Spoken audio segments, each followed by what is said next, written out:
Hi, I'm Tony Northrup, and for Chapter 1 of my book, Stunning Digital Photography, I'd like to talk to you about making your own online portfolio. And it's not something just for pros either. Everybody needs to have a portfolio because this is key to tracking your progress and improvements as a photographer. A portfolio is how you show your best work to the world, but it's also how you keep track of your best work for yourself. And that's really important whether you're an amateur or a professional photographer, because like all artists, photographers aren't competing against each other. I certainly wouldn't want to take on Ansel Adams, right? We compete against ourselves. We're constantly trying to take a better picture than we took yesterday. And how do you know if you don't keep track of what your best work is? So many times when I meet a new photographer, they send me to their Facebook or their Flickr, or even worse, like their Twitter or Tumblr. And that's fine, that shows me their recent work, but sometimes your recent work isn't your best work, right? What if you're a wildlife photographer and you've had a couple of rough days chasing down birds and all you have are some seagulls and sparrows? Well, I might not dig through enough of your work to find those beautiful bald eagle pictures. And of course, if you're a professional photographer or you want to be a professional photographer, even if you just want to sell prints or give that a shot, portfolios are how you do that. That's the website you set up where everybody can go see your work and be super impressed and want to hire you, or browse through your pictures and find something that they want to buy a copy of. For that reason, pros absolutely need a portfolio site, but like I said, I feel like all, even moderately serious amateurs need one too, because it's such a critical part of becoming a better photographer. For a long time, setting up an online portfolio has been kind of a challenge. Like either it ended up looking kind of ugly, or you had to have a good knowledge of HTML and CSS.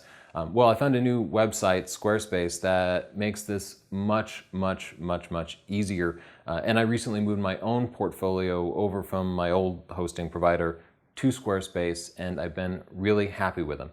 So I'll walk you through my process of setting up my portfolio so you can see just how straightforward it is.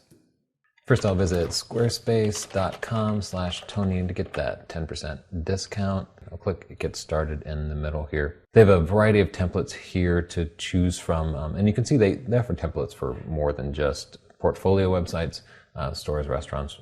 I'm just interested in portfolios, so I'll narrow it down, and then we can browse through the different templates and get an idea of the type of style that we like. And don't worry, if you change your mind, you can always switch it later. So for me, I think I like this Wexley one here. You can preview it by clicking the View button and get a live preview. And this gives you an idea of what it's going to look like. This is nice because it shows thumbnails right away. You can scroll through it quickly and click something to get a larger preview. And it allows you to quickly jump through. So I like that design a lot. And if you scroll down a little bit, you can see all these different portfolios made with that same design. So you can see how other people are using it. And you can see even within a given design, you have a lot of different options for how it's going to be laid out. So let's browse through a couple of the other ones. Forte here starts with one single full screen image. It doesn't give you that kind of immediate gratification of browsing through the pictures, but it would engage somebody more. As you can see, the different design leads to a very different style. When you're choosing your site's template, you should pick something that vibes with your style of photography. So if you're a family portrait photographer, pick something nice and friendly. And if you're a fashion or commercial photographer, pick something sleek and modern. Whichever style you use, I want you to grab your cell phone, your smartphone, and grab the smartphone of everybody around you and make sure that the site loads and displays okay, because mobile compatibility is an absolute must. You can see the Flatiron site provides kind of the best of both worlds. Full screen immersive image with the ability to browse thumbnails for the impatient. I think Flatiron matches my style pretty well. So I'm going to click create a site like this. And here you just log in, providing your name and email. So here we are at the Content Manager page, and this is where you're going to start to configure your site and add pictures to it. And as you can see, they don't leave you without help at any point. There are little wizard dialogues that pop up and tell you exactly what you're doing and where you are. Each template starts with a set of example pages, but you have complete control of it. So I'm going to choose make a page like this and customize it myself. Now we can see within the portfolio, this particular template has multiple subfolders. So of course we don't want this photographer's pictures on there, though they're lovely. So I'll choose make a page like this and add my own. And I think I'll start with commercial. Now to add my pictures, I'll just click the Add Items button here. And you see I can just browse by thumbnail, so I'll pick some of my commercial pictures.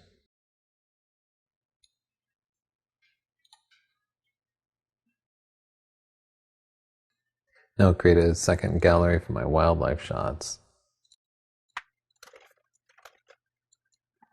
And I'll add some of those pictures in. I can already tell I'm going to have way too many wildlife shots. I'm going to have to do some weeding. Now click View Gallery to see how everything is looking so far.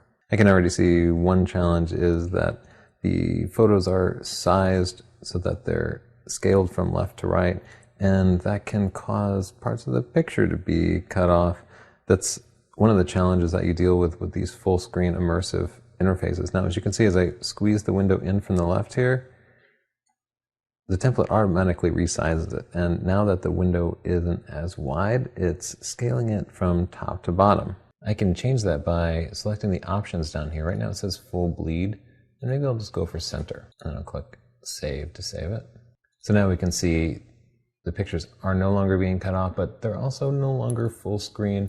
That's a choice that you have to make regardless of how you set up the site, because people have different shaped windows. People will be browsing this on their iPhone and tablets and smaller screens and wide screens. If you decide to stretch rather than center your pictures, go into the Squarespace interface and drag that little circle around to put it over the focal point of the picture. This will allow Squarespace to better center it and better decide what parts of the picture need to be cropped for the best effect.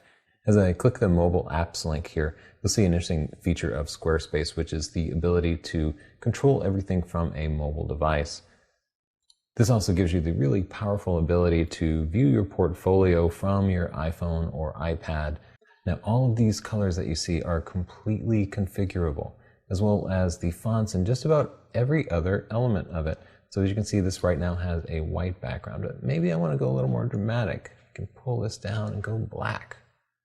Ooh, stark and modern.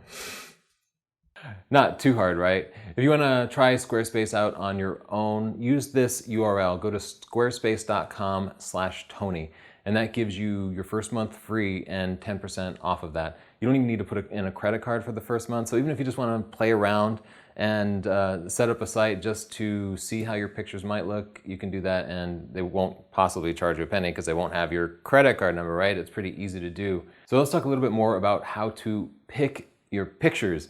It's so hard to narrow down your body of work to 10 or 15 pictures, and I know this because I see a lot of people's portfolios and they have like 50, 100 pictures in there, and nobody has the patience for that anymore. Maybe back in like the 50s when people didn't have television and the internet, they'd sit there and they'd flip through page after page of photos.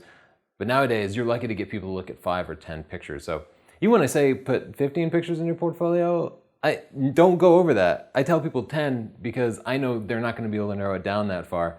But I do not want to see 20 pictures, at least in one category, on your portfolio. That's too many and people won't get through them. So as you're going through your portfolio, what I like to do is use Lightroom, and I flip through and I rate pictures from 1 to 5 stars. And I reserve 5 stars for only my very best work. Then I can filter the view to see just my 5-star pictures. And at that point, I start to narrow it down further.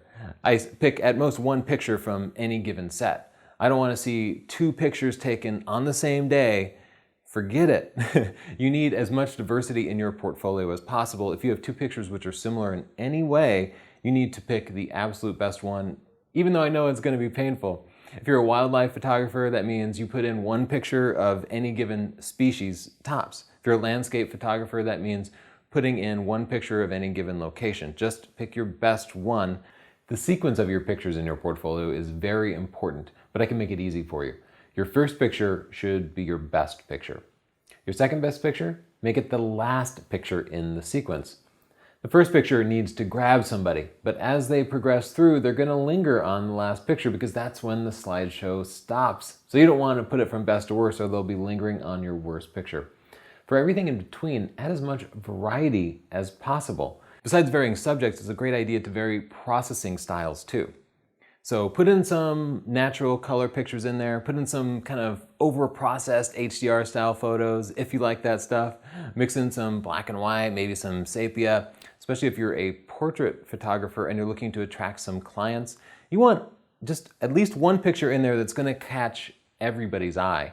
And everybody has a little bit different sense of style. So there are a lot of people out there who like this kind of modern Instagram style, heavily filtered picture. And you should have at least one of those in your portfolio if you're willing to do that, just so people know, hey, I like this type of picture, this guy does this type of picture. Generally in your portfolio, you want to use horizontal pictures rather than vertical pictures because most people right now will be consuming your portfolio on a PC with a horizontal monitor, so they'll just look better. There are some pages that everybody needs on your portfolio, no matter who you are. Of course, you'll need a photos page, and you might have multiple different pages if you want to show multiple different categories of photos. You should also have an about page that says a little bit about you. If you're a professional, you'll also want a contact page that tells people where they can go and how they can get in touch with you. In fact, even for amateurs, it's a great idea to have a contacts page because I'll find that a lot of people will stumble across your pictures and they might want to buy or use one of the pictures. If you're a pro, you really need to put up a pricing page. A lot of people avoid this because they don't like to talk about money or they don't want to put a price that's too high or too low, so they want people to like call them so they can negotiate, but people don't do that. They'll look for prices, and if they don't find them, they'll just move on to the next guy. So put down some kind of pricing or you're risking losing 80% of potential customers. One of the most important parts of your portfolio is the domain name, and this is the place where a lot of people mess stuff up. Some people have really long names and they make their domain name, I don't know, JonathanWeissmullerPhotography.com, and guess what? I'm sorry, Jonathan Weissmuller, if you're out there. Nobody knows how to spell Weissmuller. And if you have one of those names where you're always spelling it to people on the phone and you're having to repeat yourself over and over again, then it doesn't make a good domain name. You should choose something simpler, something that you can relate to. I don't know, Babbling Brook Photography or WaterfordPortraits.com.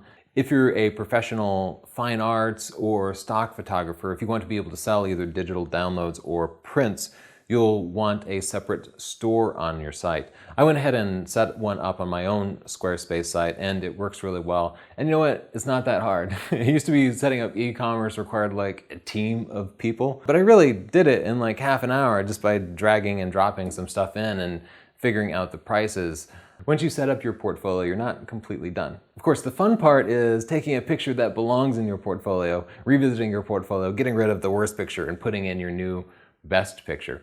But you also need to kind of revisit it on a regular basis to make sure, one, that the design still holds up, because design styles change on a regular basis. If you're a portrait photographer, you should make sure that the people in your portraits still have modern looking clothes. You don't want people with like mullets and acid wash jeans in there anymore. It's going to make your whole portfolio look old. But you'll want on a regular basis to update to the latest templates too, to ensure that your website remains compatible with all the different new browsers and all the different mobile devices. That's pretty easy to do with Squarespace. It's not so easy with some other portfolio providers.